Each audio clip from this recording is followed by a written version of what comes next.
The great crystal spires of Kethvora Prime stretched into the crimson sky like frozen lightning.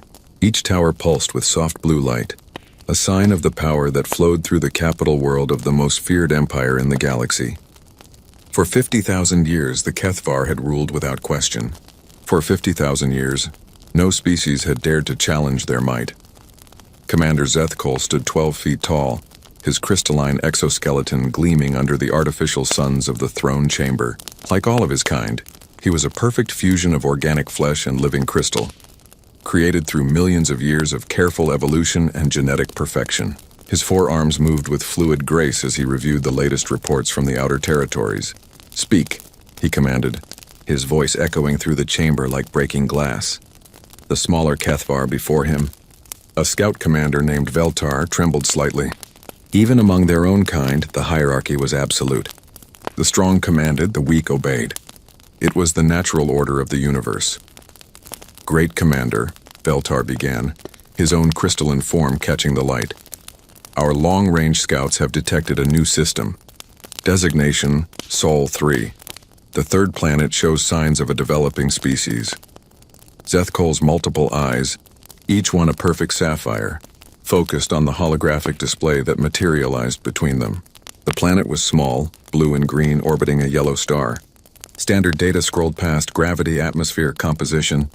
"Interesting," Zethkol mused. "Population?" "Approximately 7 billion, Great Commander. They call themselves humans." The throne chamber fell silent except for the gentle hum of the crystal spires. 7 billion was a respectable number for a livestock species. The Kethvar had learned long ago that populated worlds provided the best resources, both in terms of raw materials and biological assets. "Technology level?" Zethkol asked. Veltar's form shifted, a sign of nervousness among their kind. "Primitive, Great Commander. They have achieved basic spaceflight, but barely.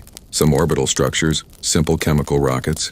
They still use projectile weapons and explosive devices." Zethkol's laugh was like crystal chimes in a gentle breeze. Projectile weapons. How quaint. The Kethvar had moved beyond such crude tools millions of years ago. Their energy weapons could slice through mountain ranges. Their shields could deflect the fury of stars themselves. Physical characteristics: small, Great Commander. Bipedal, average height of 6 feet. Weak bone structure, soft skin, no natural weapons. They appear to be omnivores, quite fragile by galactic standards. The Great Commander studied the images of these humans as they appeared on the display. They were indeed small pink and brown creatures with strange fur only on the tops of their heads. They had only 2 arms, 2 legs, and appeared to lack any natural defenses whatsoever. No claws, no fangs, no armor plating.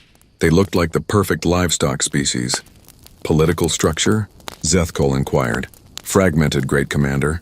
Multiple competing governments, constant warfare among themselves. No unified leadership. They appear incapable of cooperation on a planetary scale." This was even better news. Divided species were always easier to conquer. The Kethvar had learned this lesson across 1,000 worlds. When a species fought among itself, it could never mount an effective defense against a superior force. Zethkol turned to face the great crystal throne at the center of the chamber. Upon it sat the Eternal Emperor, Kethamal the Undying, whose crystalline form had ruled for over 10,000 years. The Emperor's presence filled the chamber like a weight pressing down on reality itself. "Your thoughts, my Emperor?" Zethkol asked, bowing low. The Emperor's voice was like the sound of glaciers cracking, deep and ancient. "They sound adequate. Not warrior stock like the Velnari, but they breed quickly. 7 billion suggest good reproductive rates. They could serve well in the processing centers." The Kethvar Empire had perfected the science of species management over the millennia. Some races, like the fierce Velnari, made excellent soldiers once properly broken and trained. Others, like the intelligent but weak Zerathi, served as technical specialists and engineers. Most species, however, were simply processed for their biological components or used as basic labor. "Shall I dispatch a harvesting fleet, my Emperor?" Zethkol asked. "A small one," the Emperor replied. "No need to waste resources on such a primitive world. Send the 47th Fleet. 10 ships should be more than sufficient." Veltar bowed even lower. "My Emperor, there is one unusual aspect of this system. The planet they inhabit appears to be classified as a high-gravity, high-danger world by our standards. The gravity is nearly 3 times galactic standard. and the planet seems to experience extreme weather patterns, geological instability, and an unusually high concentration of apex predators. The Emperor's crystalline form shifted, showing mild interest. A death world? It would appear so, my Emperor. How such a weak species survived on such a hostile planet is unclear. Sethkol waved a dismissive hand. Luck most likely. Or perhaps they evolved in protected areas and only recently spread across the planet. It matters little. Weak is weak, the Emperor nodded slowly. Indeed. Proceed with the harvesting operation. But be cautious. Death worlds sometimes produce unexpected traits in their inhabitants. Have the fleet prepare for standard biological analysis before processing begins. As the audience concluded, Veltar made his way through the crystal corridors of the palace toward the military district. Around him, the capital city of the Kethvar stretched in perfect geometric patterns. Every building, every street, every plaza was designed according to the mathematical principles of perfection that guided their civilization. He passed groups of other species as he walked. Velnari warriors, their insectoid forms clicking as they marched in formation, their minds broken and rebuilt to serve the Empire. Serathi technicians, their pale, large-eyed forms hunched over complex devices, calculating hyperspace routes and maintaining the Empire's vast technological infrastructure. Dozens of other races, all serving their proper function in the great machine of Kethvar civilization. This was the natural order of things. The strong ruled, the weak served. The Kethvar were the strongest, therefore they ruled all. It was so simple, so logical, so perfect. At the military complex, Admiral Korthak was overseeing the preparation of the 47th Fleet. Like all high-ranking Kethvar military officers, Korthak was ancient by the standards of most species, over 3,000 years old, and his crystalline exoskeleton bore the scars and decorations of 1,000 campaigns. Veltar, the Admiral acknowledged, as the scout commander approached. I hear we have a new harvesting assignment. Yes, Admiral. A simple operation. Primitive species, fragmented government, no significant technology. The Emperor estimates 10 ships will be more than sufficient. Korthak nodded absently as he reviewed the fleet composition on his tactical display. The 47th Fleet consisted of 2 battle cruisers, 4 destroyers, 3 troop transports, and 1 processing ship. Each vessel was a masterwork of Kethvar engineering, their hulls embedded with the same living crystal that formed their exoskeletons, their weapons capable of sterilizing continents. Any special considerations? The Admiral asked. The planet is classified as a death world, but the inhabitants appear completely unsuited to their environment. Probably just survived through luck or by hiding in safe areas. Understood. We'll follow standard protocol. Establish orbital dominance, broadcast the standard ultimatum, then begin processing operations. How many do the Emperor's biologists want kept alive? Veltar consulted his data crystal. Standard ratios. Perhaps 10% for breeding stock and specialized functions, the rest for processing. This was how it always went. The Kethvar had perfected the art of conquest over 50 millennia. They would arrive at a world, demonstrate their overwhelming superiority, offer the inhabitants the choice between slavery and death, and then proceed with harvesting operations. Most species chose slavery. A few chose death. The end result was always the same. The fleet will be ready to depart within 2 standard cycles, Admiral Korthak reported. Transit time to the Sol system will be approximately 15 standard days. As Veltar left the military complex, he felt the satisfaction that came with a job well done. Another world would soon be brought into the Empire's embrace. Another species would learn their proper place in the galactic order. The humans would serve just like all the others. He paused at an observation deck and looked out at the busy traffic patterns around Kethvora Prime. Thousands of ships moved in perfect coordination, carrying resources from 100 worlds back to the capital, transporting Kethvar administrators and military personnel to maintain order across their vast empire. It was beautiful in its efficiency. Somewhere in the distance, barely visible even to his enhanced vision, a transport full of processed biological materials from a recent harvesting operation was descending toward one of the processing centers. The species that had provided that material had once thought themselves the masters of their world. Now they served a greater purpose as part of the Empire's resource base. Soon the humans would join them. Soon this Sol 3 would be just another dot on the vast map of Kethvar territory. Soon, these humans would understand what every other species in the galaxy had learned. that the Kethvar were the apex predators of the universe, and resistance was not just futile, but impossible. The crystal spires pulsed with their eternal light, and the Empire continued its perfect eternal order. 50,000 years of dominance and 50,000 more to come. The humans would be a footnote in that history, barely worth remembering once they had been properly integrated into the system. After all, what could 7 billion primitive creatures on a distant world possibly do against the might of the Kethvar Empire? The fleet would depart soon, and then they would have their answer. The warning came at 0347, universal time on a Tuesday that would forever change human history. Deep space monitoring stations scattered across the solar system detected them first. 10 massive objects dropping out of hyperspace just beyond Pluto's orbit. The signatures were unlike anything in humanity's databases. No human ship could generate that kind of energy output, and the geometric patterns of the vessels were impossible to mistake for natural phenomena. Within minutes, every major government on Earth was in emergency session. At NORAD headquarters, General Patricia Hayes stared at the tactical display showing the alien fleet. Each ship was enormous, easily dwarfing humanity's largest space stations. The lead vessel alone was over 2 kilometers long, its crystalline hull gleaming with an inner light that their sensors couldn't fully explain. Speed of approach? She asked her chief analyst. Steady at 0.05 C, General. At current velocity, they'll reach Earth orbit in approximately 72 hours. Any communication attempts? Negative, ma'am. They're not responding to any of our hails on any frequency, but they're definitely scanning us. Energy sweeps across all our installations, satellites, everything. In Geneva, the emergency session of the United Nations Security Council was unlike anything in the organization's history. Representatives from every major nation sat around the table, their usual political differences forgotten in the face of this unprecedented crisis. Ladies and gentlemen, Secretary General Chen Wei-Ming began. We are facing first contact with an alien species. Our xenobiological teams are analyzing the limited data we have, but preliminary assessments suggest these vessels are far beyond our current technological capabilities. The Russian representative, Foreign Minister Volkov, leaned forward. What are their intentions? Are they hostile? Unknown, Chen replied.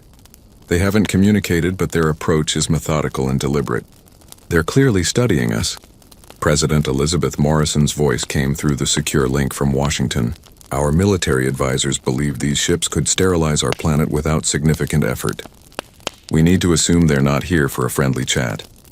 Similar conversations were happening in Beijing, Moscow, London, and every other capital on Earth. For the first time in human history, all of humanity faced the same external threat.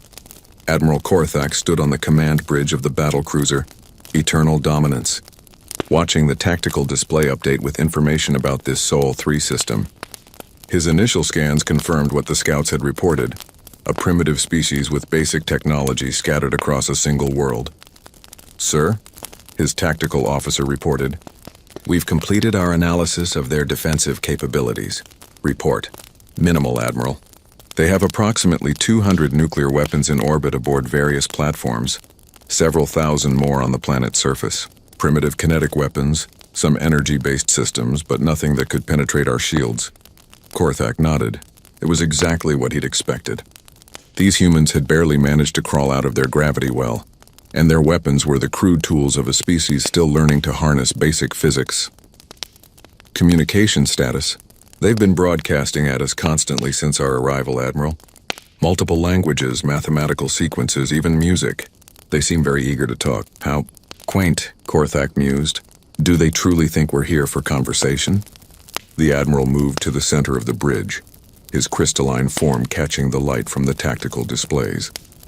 Around him, his crew of Kethvar officers worked with the efficient precision their species was known for. This was routine, after all. They'd performed this same operation hundreds of times before. Open a channel, he commanded. All frequencies. Translate into their primary languages. The communications officer's hands moved across his crystal interface. Channel open. Admiral, Korthak's voice, when it came, was amplified across every radio, television, and communication device on Earth. His words were translated simultaneously into dozens of languages, though the cold, mechanical tone remained the same regardless of the language. Inhabitants of Sol 3, he began. You will address me as Admiral Korthak of the Kethvar Empire. Your world has been selected for harvesting operations. You have 72 of your hours to prepare for processing. In emergency command centers across Earth, humans listened in growing horror as the message continued. You are classified as a Class 7 biological resource with limited technological development. Under Imperial Protocol 847, you are granted the following options. Submit to Imperial authority and accept relocation to designated processing facilities, or resist and face immediate termination. General Hayes felt her blood run cold. Processing facilities. The clinical language couldn't hide what they were really talking about. Those selected for processing will serve the Empire in various capacities based on your biological and intellectual assessments. Compliance will result in the preservation of 10% of your population for breeding and specialized functions. Resistance will result in complete planetary sterilization. The message paused, and when it resumed, there was something almost bored in the alien's tone. This is standard Imperial procedure and is not subject to negotiation. You have 72 hours to organize your surrender. Prepare your population centers for orderly evacuation. Any attempt to flee your system will be met with immediate destruction. This message will not be repeated. The channel closed, leaving Earth in stunned silence. In the Situation Room beneath the White House, President Morrison looked around the table at her advisors. Secretary of Defense Williams was already pulling up military assessments, while Secretary of State Johnson was frantically working his phone, trying to coordinate with other world leaders. Options? Morrison asked simply. Militarily? General Cooper, chairman of the Joint Chiefs, shook his head. Based on preliminary analysis, these ships outclass anything we have by orders of magnitude. Their energy output alone suggests weapons that could crack continents. And 10 ships, ma'am. We couldn't stop one of them, let alone 10. What about evacuation? Getting people off-world? Impossible in 72 hours, Williams replied. We have maybe 50,000 people on space stations and lunar bases. Even if we could launch every rocket on Earth simultaneously, we couldn't evacuate more than a few 100,000. And they said they'd stop any ships trying to leave. The president looked at each face around the table. These were the most powerful people on Earth, and they were helpless. Her phone buzzed with an encrypted message. Then another. Within minutes, messages were pouring in from every major world leader. Ma'am, Johnson said, looking up from his phone, I'm getting the same message from every capital. The answer is unanimous, Morrison nodded slowly. She'd expected as much. When faced with the extinction of the human species, old rivalries seemed pretty meaningless. Draft the response, she ordered. Send it on all channels, all languages. Make sure our new friends up there get the message loud and clear. 6 hours later, Admiral Korthak received Earth's response. He'd been expecting the usual pattern. Some governments would surrender immediately. Others would try to negotiate. A few might even attempt futile resistance. What he got instead was something he'd never encountered in 3,000 years of military service. The message was simple, broadcast simultaneously from every major government on Earth, delivered by their leaders in person. To Admiral Korthak and the Kethvar Empire, this is the unified response of the human species. We reject your ultimatum. We reject your authority. We reject your empire. If you want our world, you'll have to take it. But understand this, we will not go quietly. We will not submit. We will fight you with everything we have, and when that's gone, we'll fight you with our bare hands. You want to process us? Come and try. Korthak stared at the message display for a long moment. In the background, he could see footage from the human world. Massive crowds in every city, holding signs and banners with defiant slogans. Military forces mobilizing. Orbital stations powering up their weapons. Sir? His communications officer asked. How should we respond? We don't, Korthak said finally. Prepare the fleet for combat operations. All vessels to battle stations. He couldn't help but feel a slight sense of confusion. In his experience, species facing extinction chose survival, even if it meant slavery.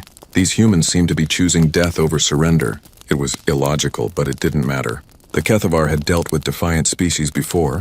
It just meant the operation would be messier than usual. Back on Earth, humanity prepared for war. Old enemies became allies overnight. Military commanders who had spent their careers planning to fight each other now worked together to defend their species. Resources that had been jealously guarded were shared freely. Scientists who had competed for funding now collaborated on projects that might give humanity some slim hope of survival. In orbital shipyards around Earth and Luna, work proceeded around the clock. Every space-capable vessel was being retrofitted with weapons. Mining ships became missile platforms. Cargo haulers were packed with explosives and volunteers willing to fly them into enemy ships. It wasn't much. Humanity's entire space-based military consisted of perhaps 100 ships, most of them barely larger than the Kethvar shuttlecraft. But it was what they had, and they would use it. Dr. Sarah Chen, head of the Emergency Xenobiology Task Force, studied the limited data they'd gathered on the alien ships. Their hull composition appears to be some kind of living crystal, she reported to the Joint Military Command. It's incredibly dense, probably self-repairing. Our conventional weapons might not even scratch it. What about nuclear weapons? General Hayes asked. Possible if we can get them close enough, but their energy shields appear to be designed to deflect massive amounts of incoming energy. It would take multiple direct hits to even test their limits. The room fell silent. Everyone understood what that meant. Humanity's most powerful weapons might be useless against these invaders. There is one thing, Dr. Chen continued. Their communication signals show some interesting patterns. Their technology seems to be partially organic, biomechanical in nature. That might give us some options if we can figure out how it works. General Hayes nodded. How long do we have? 66 hours until they reach Earth orbit. It wasn't much time. But then again, humanity had never been good at accepting impossible odds. They would fight because fighting was what humans did. They would resist because the alternative was extinction. Above Earth, 10 alien warships continued their steady approach, confident in their overwhelming superiority. Admiral Korthak reviewed the tactical data one more time. 7 billion primitives armed with chemical rockets and nuclear weapons against the might of the Kethvar Empire. It should have been a massacre. He had no idea that he was about to discover something that would shake the foundations of everything the Kethvar believed about themselves and their place in the universe. The humans were waiting. The first shots of the war were fired at 14:32 GMT. Exactly 72 hours after first contact, Admiral Korthak had positioned his fleet in high Earth orbit, expecting the usual pattern of quick surrender once the humans saw his ships up close. Instead, he found himself facing something unprecedented in Kethvar military history. Every human military asset in space was moving toward his position. Sir, his tactical officer reported, we count approximately 127 human vessels approaching on attack vectors. Composition varies. Military ships, converted civilian craft, and what appear to be cargo vessels packed with explosives. Korthak studied the tactical display with growing confusion. These humans had to know they were facing annihilation. Their largest warship was smaller than his shuttlecraft, yet they were attacking anyway. Their lead vessels are launching missiles, the tactical officer continued. Nuclear warheads, multiple incoming. Activate shields, Korthak ordered. Return fire. Disable their largest ships first. The battle was brief and decisive. Kethvar energy weapons sliced through human ships like knives through paper. Nuclear explosions bloomed harmlessly against crystalline shields. Within 30 minutes, nearly half the human fleet was destroyed. But something was wrong. Admiral, the communications officer called out, the humans are continuing to attack. They're not retreating. Korthak watched in fascination as the remaining human ships pressed their assault. Even as their companions died around them, they kept coming. One cargo hauler, its hull breached and trailing atmosphere, managed to ram itself into a Kethvar destroyer's shield at full speed. The explosion was magnificent and utterly pointless. Sir, we have a problem, his tactical officer reported. That last impact drained the Retribution's forward shields to 60%. Korthak's crystalline form shifted in surprise. 60%? From a primitive cargo vessel? Yes, sir. Their nuclear devices are more powerful than our initial estimates suggested, and their delivery methods are unconventional. As if to emphasize the point, another human ship exploded against the same destroyer's shields. This time, the readings dropped to 30%. How is this possible? Korthak demanded. Before anyone could answer, alarms began sounding throughout the fleet. The humans had launched a second wave, not ships this time, but missiles. Hundreds of them, rising from launch sites across Earth's surface. Impact in 47 seconds, the tactical officer announced. Multiple nuclear warheads, varying yields. They're targeting all our ships simultaneously. Korithek felt something he hadn't experienced in centuries. Uncertainty. These humans were supposed to be primitive. Their weapons were supposed to be ineffective. Yet they were mounting a coordinated assault that was actually threatening his shields. The nuclear barrage arrived like an angry star. Dozens of warheads detonated simultaneously around each Kethvar ship, turning space into a hellscape of radiation and plasma. When the light faded, 3 of his vessels were reporting shield failures. Damage report, Korithek commanded. The Conquest and the Dominion have lost primary shields, came the reply. The retribution is down to 15%. All other vessels show significant shield degradation. How many missiles do they have? Sir, our analysis suggests several thousand more are being prepared for launch.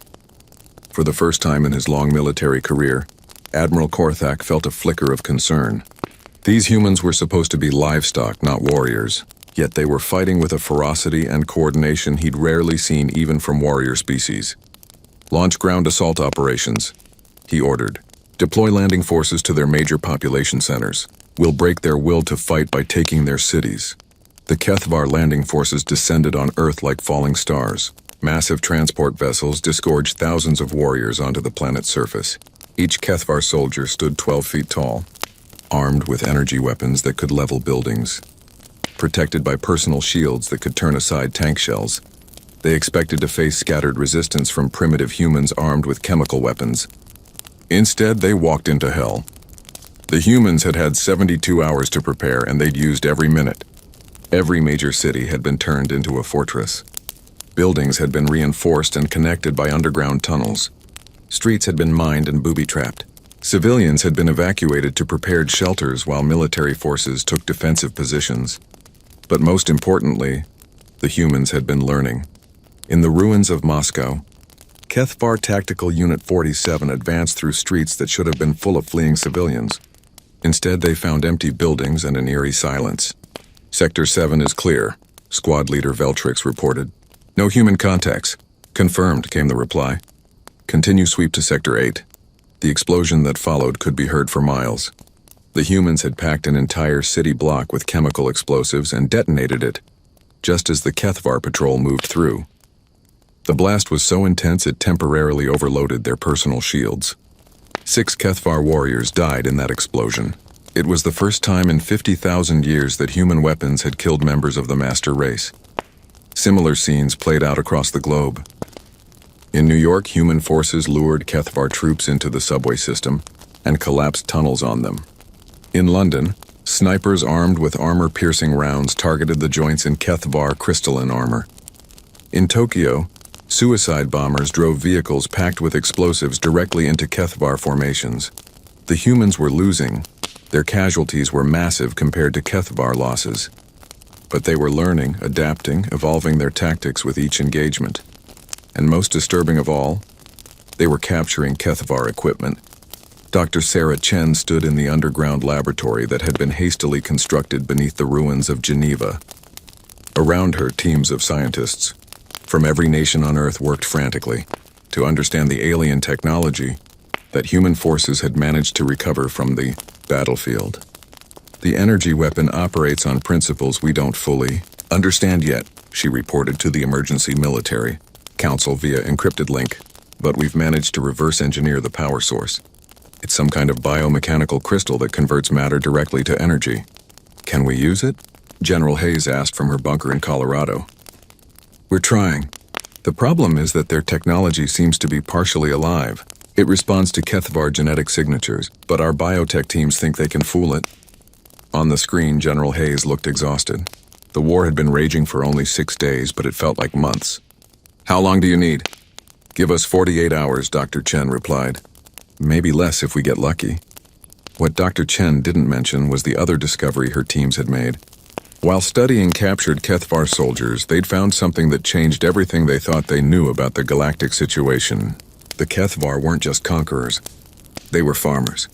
In the bioanalysis labs, forensic teams had found traces of hundreds of different alien genetic materials in Kethvar technology and biology. These creatures weren't just ruling an empire. They were literally consuming other species, incorporating their biological advantages into their own systems. The humans weren't facing simple conquerors. They were facing galactic-scale predators who had been perfecting the art of species consumption for 50 millennia. But the humans had also discovered something else, something that would prove far more important. Earth was far more dangerous than anyone had realized. Admiral, the xenobiology officer on the flagship, reported, "I've completed the analysis of the captured human specimens." Korithak turned from his tactical displays. The ground war was not proceeding as planned. His forces controlled the major cities, but human resistance was intensifying rather than breaking. Worse, they were adapting their tactics faster than any species he'd ever encountered. Report. Sir, these humans are unusual. Their planet is indeed a death world, but far more extreme than our initial assessments indicated. The gravity is 3 times galactic standard, but that's just the beginning. The officer activated a holographic display showing Earth's ecosystem. This planet experiences regular mass extinction events. Ice ages, volcanic eruptions, asteroid impacts, magnetic pole reversals. The species that survived had to be extraordinarily adaptable. Meaning, the humans aren't just adapted to their environment, Admiral. They're adapted to rapid environmental change. Their brains are structured to handle constant crisis situations. Their bodies are built for endurance under extreme stress. They're essentially living disaster response mechanisms.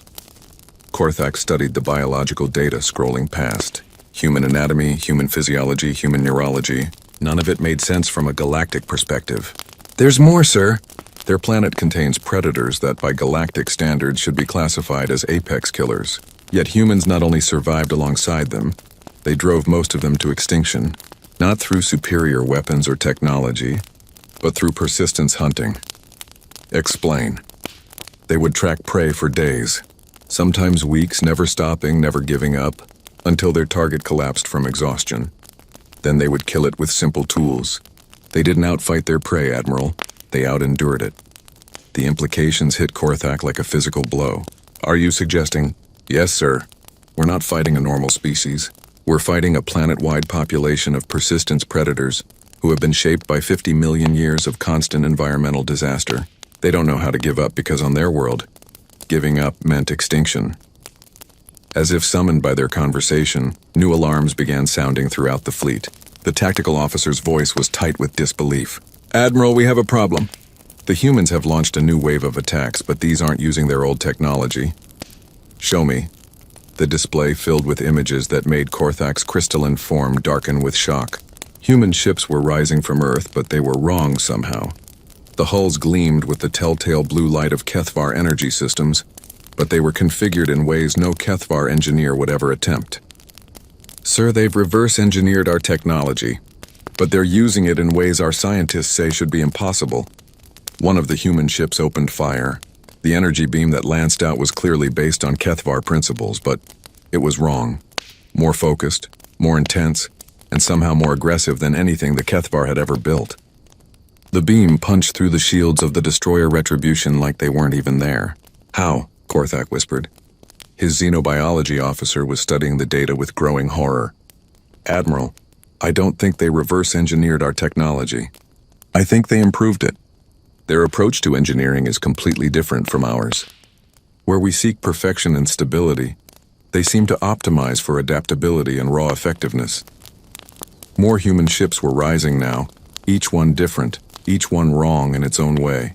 They moved with an aggression that was alien to Kethvar sensibilities, closing distance rapidly, accepting damage that should have been crippling while returning fire with weapons that shouldn't have been able to penetrate Kethvar shields. Sir, the communications officer reported, we're receiving a transmission from the human leadership. Display it. The main screen filled with the image of a human female, her face streaked with dirt and exhaustion, but her eyes burning with something that Korithak was beginning to recognize as uniquely human. Admiral Korithak, she said, and her voice carried an edge that made crystalline forms shiver throughout the bridge. This is General Patricia Hayes of the United Earth Defense Force. We wanted to thank you. Thank us? Korithak found himself saying. Oh yes, the human continued, and now she was smiling, showing her small white teeth. You've given us something we never had before.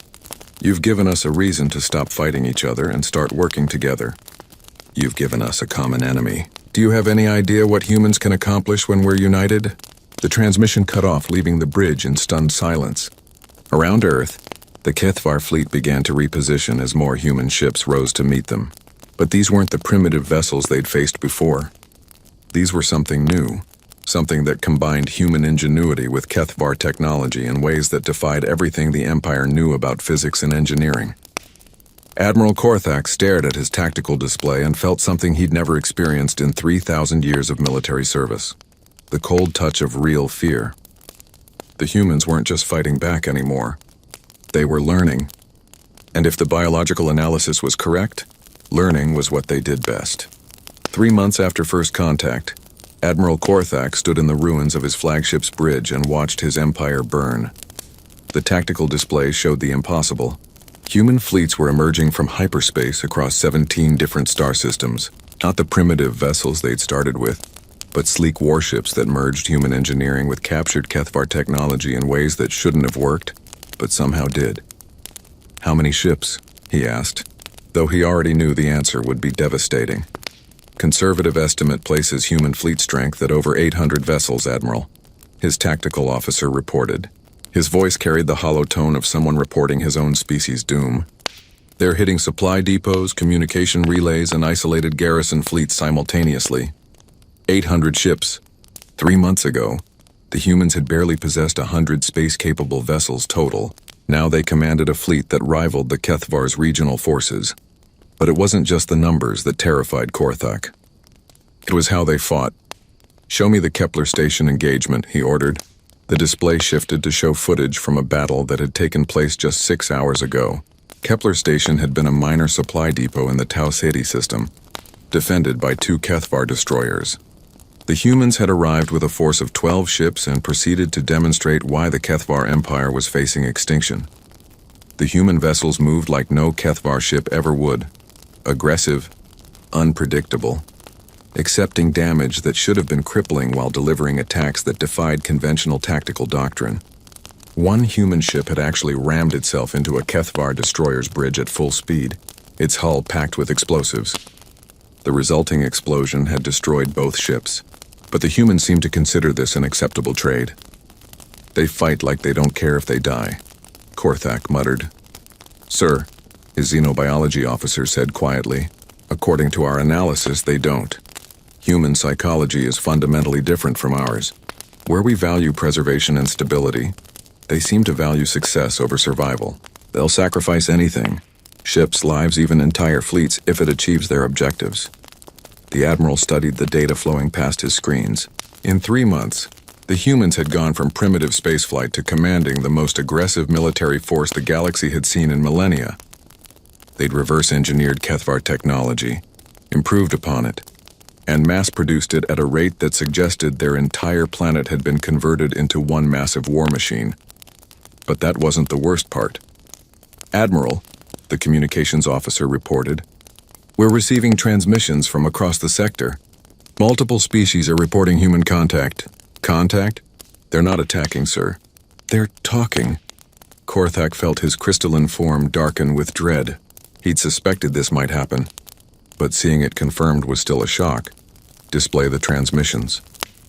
The main screen filled with images that represented the collapse of everything the Kethvar Empire stood for. Human diplomats, actual diplomats, not conquerors, were meeting with representatives of species that had served the Empire for thousands of years.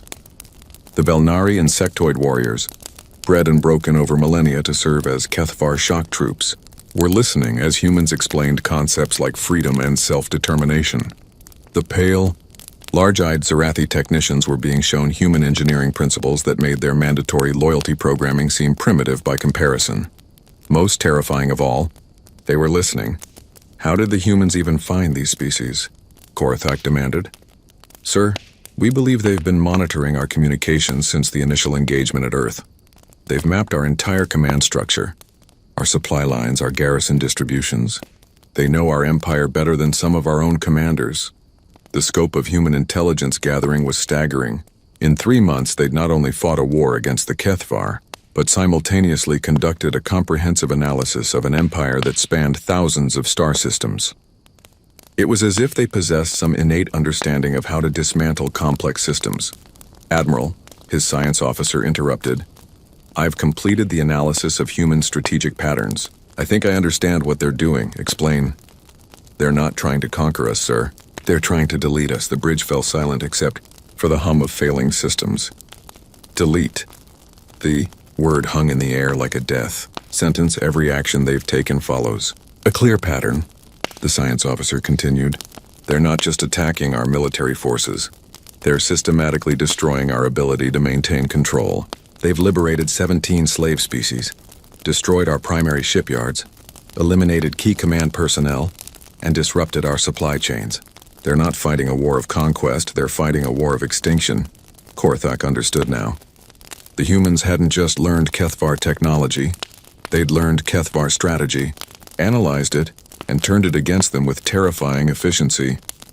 "Sir, incoming transmission from Earth. It's marked as priority diplomatic communication."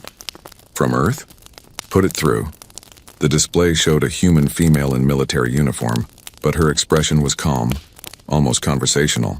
Behind her, Korthak could see what appeared to be a massive command center filled with humans working at stations displaying tactical data from across the galaxy.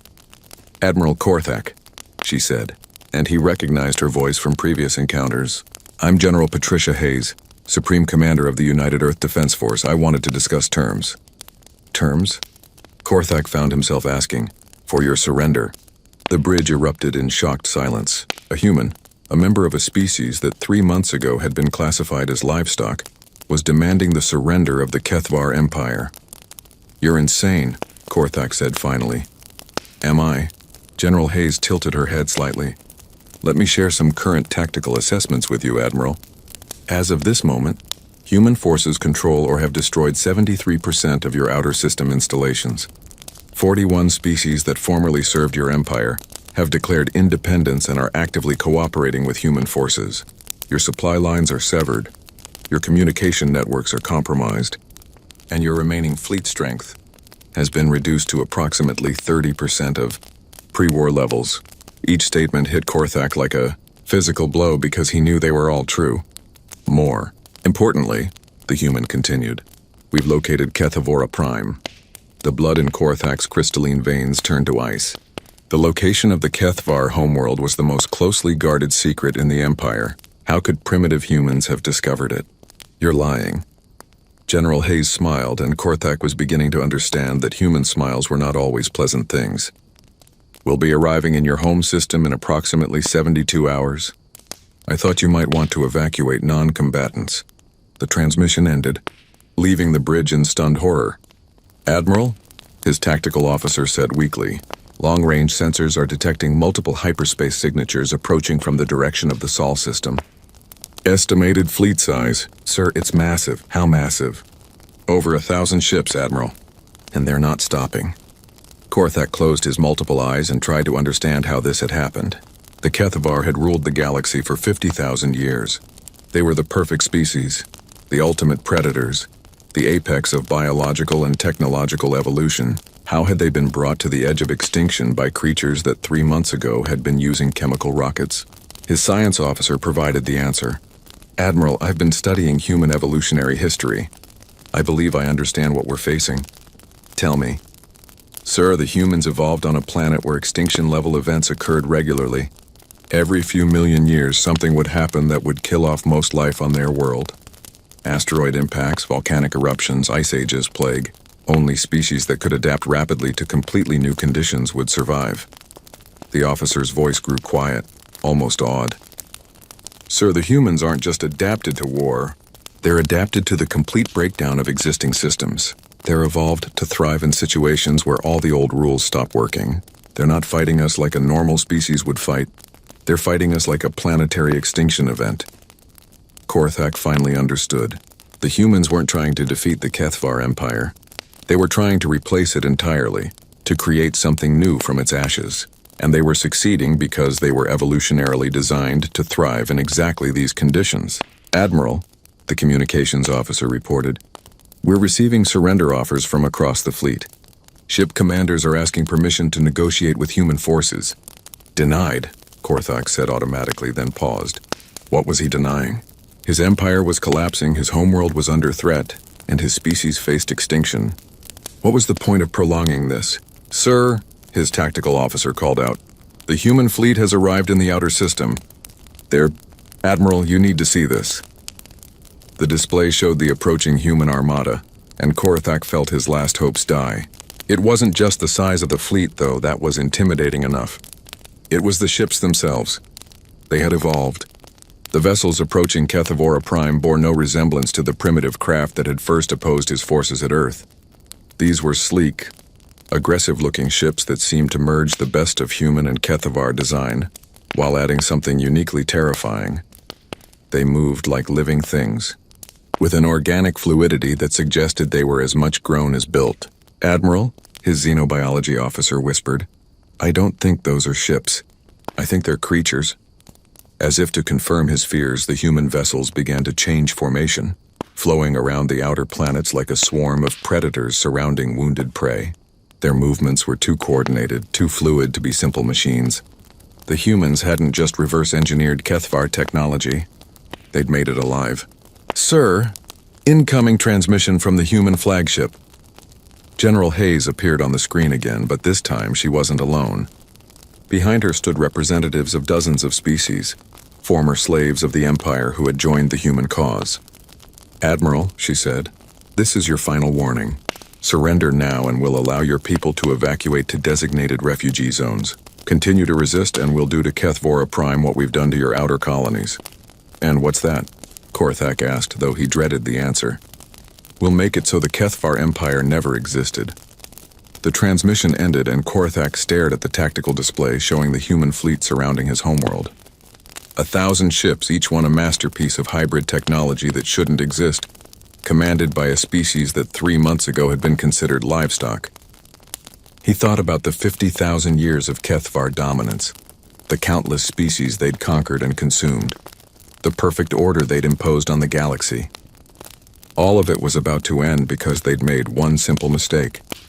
They'd underestimated a species from a death world, and death worlds, he was beginning to understand, didn't produce livestock. They produced extinction events. Admiral, his communications officer said quietly, shall I prepare the surrender transmission? Korthak looked around his ruined bridge one last time, then nodded slowly. The Kethvar Empire was dead. The only question now was whether the Kethvar species would survive what came next. Outside the viewports, human ships moved through space like living nightmares, and the galaxy prepared for a new age. 2 years after the fall of Kethvora Prime, Ambassador Zarel of the former Zarathi Technical Collective sat in what had once been the Imperial Throne Room, now converted into the Galactic Assembly Hall. Around him, representatives from over 200 species debated the formation of what the humans called the Terran Federation. It was a strange name, considering that humans made up less than 1% of the Federation's total population. But then again, everything about the post-human galaxy was strange. Zarel's large, dark eyes watched as human ambassador Sarah Chen addressed the assembly. She was small by galactic standards, barely 6 feet tall with the soft pink skin and fragile bone structure that had made humans seem like ideal livestock just 2 years ago. Yet when she spoke, the chamber fell silent with a respect that the Kethvar had never commanded, not even at the height of their power. The Federation Charter is simple, Chen said, her voice carrying clearly through the vast crystal chamber. Any species that wishes to join does so as an equal partner. Any species that wishes to remain independent may do so, provided they don't threaten others. Any species that chooses the path of conquest will find itself extinct. The last sentence was delivered in the same pleasant tone as the first two, but every being in the chamber understood the message. The humans had proven their capability for extinction quite thoroughly. Cyril remembered the day Kethevora Prime died. Not destroyed, the humans were too clever for simple destruction. Instead, they'd used some kind of stellar engineering to alter the planet's star, making the world uninhabitable while leaving it perfectly intact. The crystal cities still stood, but they stood empty under a sun that no longer supported Kethvar biology. It was poetic justice, according to the humans. The Kethvar had made other worlds uninhabitable for their original inhabitants. Now they knew how it felt. Ambassador Zarel, Chen said, turning her attention to him. The Zarathi delegation has raised concerns about the Federation's military doctrine. Would you care to elaborate? Zarel rose slowly, his pale form trembling slightly. Even 2 years later, addressing humans directly still felt dangerous. They looked so harmless, but appearances could be deceiving. Honorable Ambassador, he began, my people are grateful for the freedom the Terran Federation has provided. We no longer serve as enslaved technicians for the Kethvar Empire.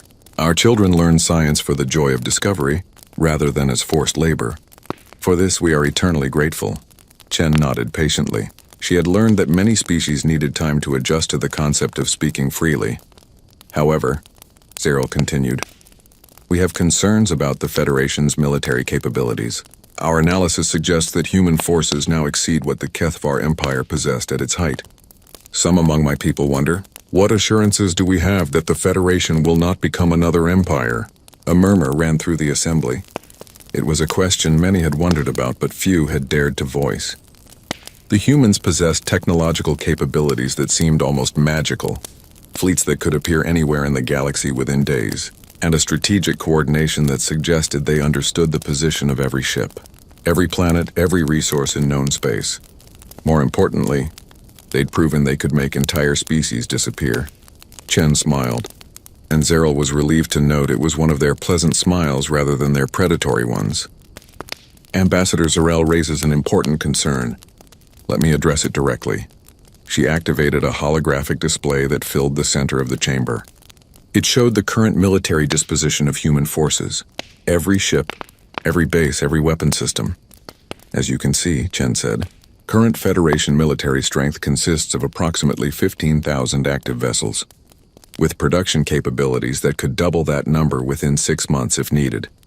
The numbers sent a chill through the assembly.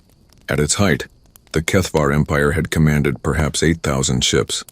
However, Chen continued, I want you to understand something fundamental about human military doctrine. We don't build these forces to conquer, we build them to prevent conquest. She changed the display to show a historical timeline. 2 years ago, this galaxy was ruled by a species that considered other beings as livestock. Billions of sentients lived their entire lives in slavery, bred like animals, processed like resources. That will never happen again. The display shifted again, showing recent deployments of Federation forces. In the past 6 months, human fleets have intervened in 14 situations, where one species was attempting to dominate another. In each case, we offered the aggressor the same choice we offered the Kethvar, stop or be stopped. And if they chose to continue? Asked Ambassador Theknor of the Velnari. Chen's expression didn't change, but somehow the temperature in the room seemed to drop. 3 species chose to continue. They are no longer a concern. The simple statement sent ripples of unease through the assembly. 3 species gone. Not conquered, not enslaved, simply erased from existence. I understand your fear, Chen continued. You look at our capabilities and wonder what happens if we decide you're a threat. The answer is simple, don't become a threat. She paused, letting that sink in before continuing. But I want to share something with you that might help you understand humans better. The display changed to show images of Earth, not the militarized fortress world it had become during the war, but the planet as it had existed before first contact.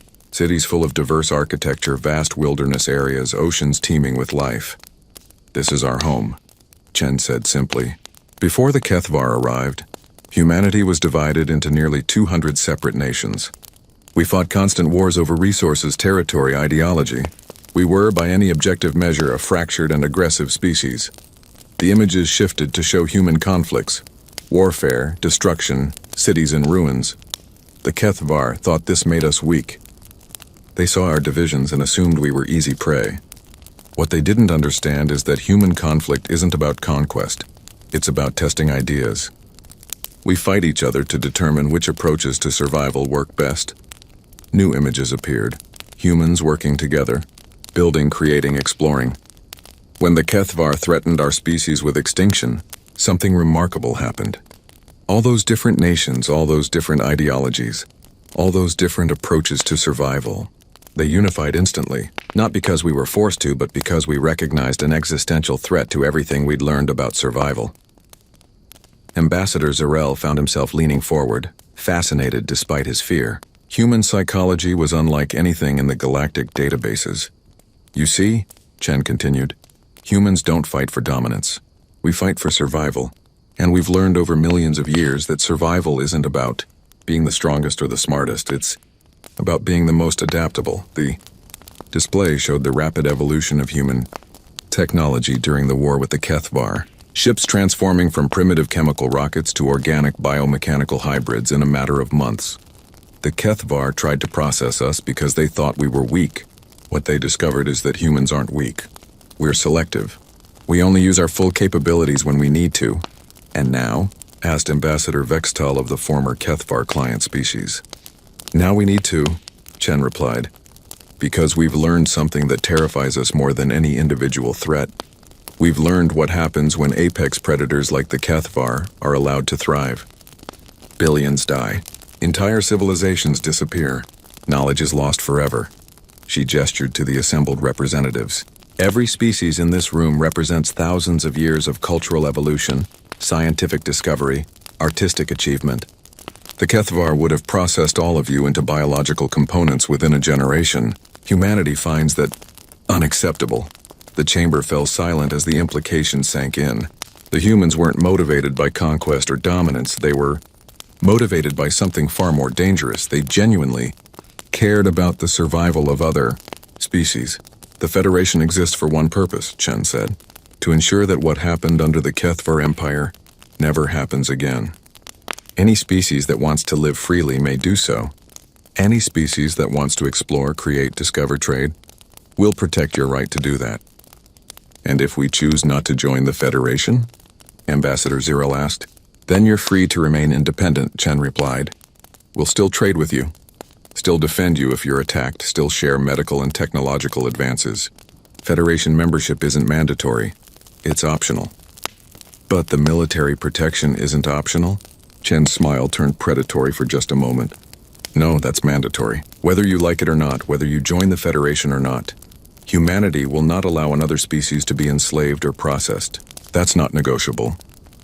Ambassador Theknor of the Velnari, whose people had served as Kethvar shock troops for millennia, raised a tentative appendage. Ambassador Chen, my people we did terrible things in service to the Empire. We conquered worlds, enslaved populations. Why do the humans trust us? Chen's expression softened. Because we understand coercion, Ambassador. Your people didn't choose to become conquerors. You were bred and conditioned for it. The Kethvar took your natural warrior abilities and turned them into instruments of oppression. She activated another display, this one showing Velnari colonies that had been established in the past 2 years. Under the Federation, your people's warrior culture has found a new purpose.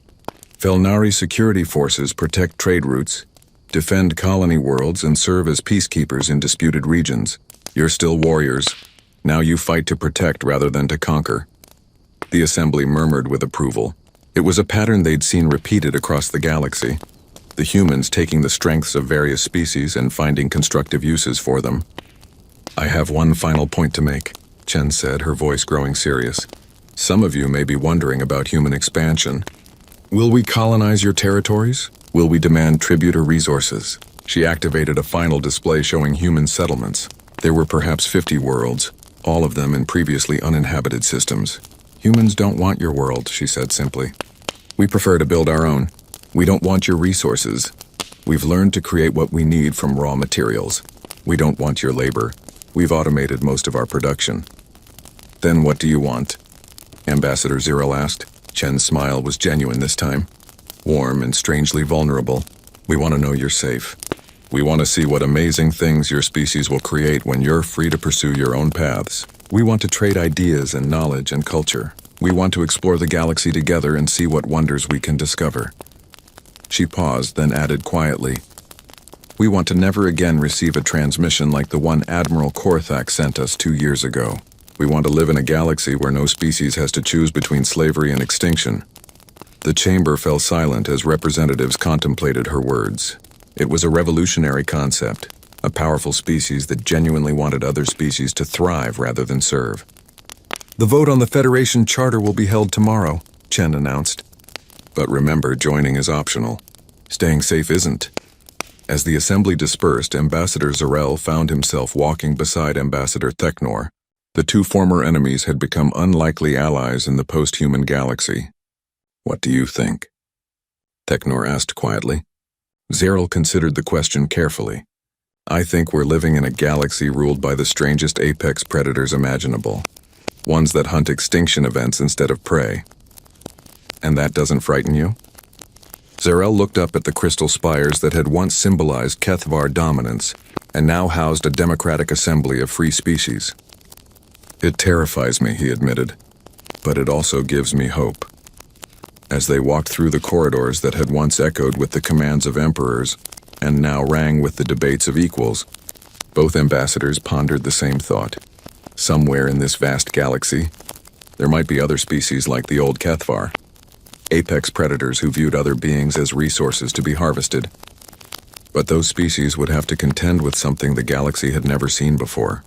A race of persistence predators who had turned survival into an art form, and who considered the extinction of thinking beings to be unacceptable. The humans weren't the galaxy's new rulers. They were its new immune system. And extinction events, as the Kethvar had learned, had a very short lifespan once humans decided they needed to be eliminated.